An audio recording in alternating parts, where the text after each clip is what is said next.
Bienvenue dans Chemin croisé sur le vif, moi c'est Nathalie. Avec Régine, on capture nos échanges comme ils arrivent, bruts, vrais, sans décor. On vient de deux univers très différents. Moi je suis dans l'action, le mouvement, le concret et Régine, elle capte tout ce qui se joue à l'intérieur, dans l'invisible. Ici, rien n'est préparé, c'est ce qui se dit sur le moment, ce qui nous traverse, ce qui nous bouscule. Et peut-être ce qui résonnera chez vous. Alors bienvenue dans Chemin croisé sur le vif. Et recoucou Régine, dis-moi, je repense à ce que tu m'as raconté tout à l'heure et tu sais ton histoire sur le fait de ne rien forcer. Ça m'a travaillé un peu tout le long du trajet là, en rentrant en voiture parce que tu vois, moi j'ai pas été construite comme ça, j'ai toujours avancé en faisant, en remettant de l'action, en revenant à la charge encore et encore. C'est un peu ma nature ça, tu vois, si je bouge pas, j'ai l'impression de mourir à petit feu. Donc quand tu me dis ne force pas, franchement ça me bouscule. Après, j'entends ce que tu veux dire, je vois l'intention derrière, mais j'avoue que je comprends pas encore comment on fait ça en vrai, quoi, je veux dire, tu vois. Parce que pour moi, en gros, si je mets pas un minimum d'action, bah, il y a rien qui avance. Et du coup, stagner, bah, c'est juste impossible.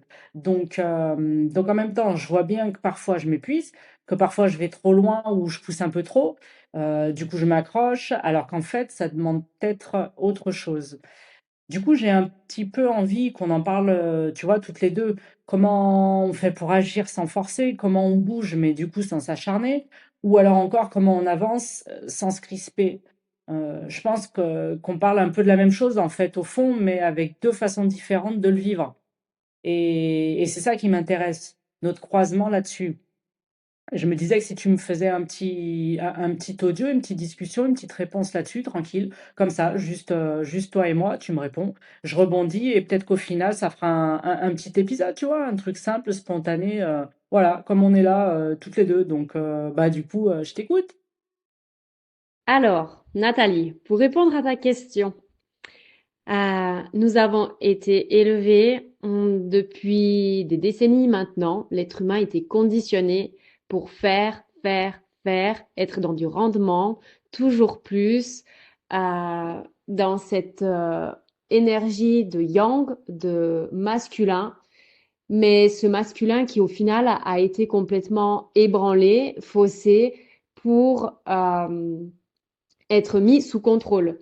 Donc, ce qui se passe à aujourd'hui, c'est que, comme tu parles de faire dans les actions que tu poses, que la surcharge que tu peux t'amener au quotidien, que certes, c'est ta nature parce que bah, tu fonctionnes comme ça depuis longtemps, parce que tu t'es amené à, comment dire, à sortir de certaines peurs, à t'en sortir toute seule aussi. D'où le fait aussi de ta personnalité que tu t'es construite au fur et à mesure de tes années en grandissant et de tout ton vécu, de toutes tes expériences, jusqu'à te retrouver en tant que femme à gérer ta vie et en te sortant de tes zones de confort. Et forcément, ça s'amène en posant des actions. Donc tout est juste, il n'y a pas d'erreur à ça. La seule chose qui me traverse aujourd'hui, c'est que quand cela amène à de l'épuisement où ça vient trop s'intensifier, où on s'accroche, euh, où tu peux sentir que si tu ne bouges pas, tu meurs, eh bien, il y a forcément cette énergie de contrôle derrière. Donc, il y a des parts en toi qui n'ont pas été suffisamment rassurées, qui n'ont pas forcément peut-être été vues et qui demandent aujourd'hui à être accueillies. Alors forcément, tu vas peut-être me sortir un nouveau sujet, c'est quoi s'accueillir aujourd'hui en tant qu'individu? Eh bien, pour, on va dire, amener en tout cas globalement mon approche et la manière dont je vis actuellement la vie, comment je m'amène à vivre cette vie. Et, et justement, de par mes expériences, euh, m'ont permis en tout cas de me rencontrer intérieurement Et dans cette rencontre intérieure, c'était d'abord d'ouvrir cette porte à la femme que j'incarnais. Donc, dans cette dimension féminine, cette énergie féminine que l'on porte tous en nous, autant qu'hommes et que femmes. Et cette rencontre à son féminin a permis justement d'être moins dans l'action, d'être plus posée, d'être plus à l'écoute, d'être en observation de mes ressentis physiques et donc de ralentir. Forcément, ça pousse à ralentir. Que quand on est dans le trop faire, dans le on pose trop d'actions, forcément, ça pousse à avancer. Mais dans le rythme actuel de la vie tel qu'il est, euh, par aussi ces influences planétaires qui se bousculent en large au-dessus de notre tête et également ce bousculement qui amène sur le plan terrestre où la Terre est en plein processus de nettoyage, de libération, forcément, on en est touché. Et si on est dans le trop, dans l'excès, et que ce soit autant dans trop d'action ou dans ne rien faire, c'est pour ça que je te dis, il n'y a vraiment pas de juste et de faux, bah forcément, on va vers un épuisement de soi. Et c'est de pouvoir trouver ce juste milieu.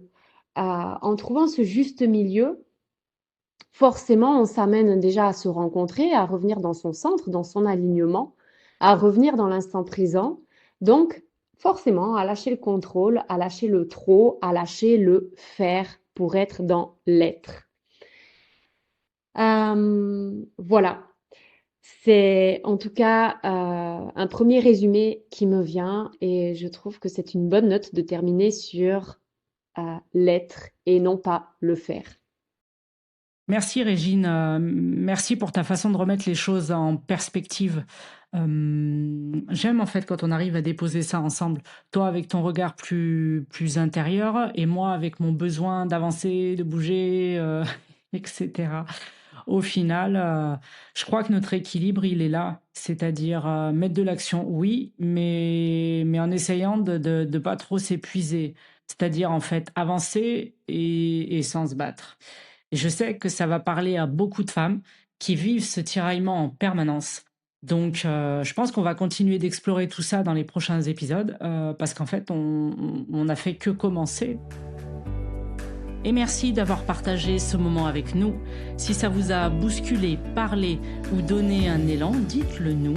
Un like, un partage, un message, ça fait vivre le podcast et ça nous booste.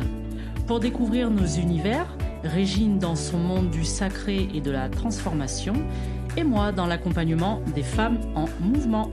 Tous les liens sont juste en dessous. On se retrouve très vite et surtout, gardez le mouvement sans perdre votre centre.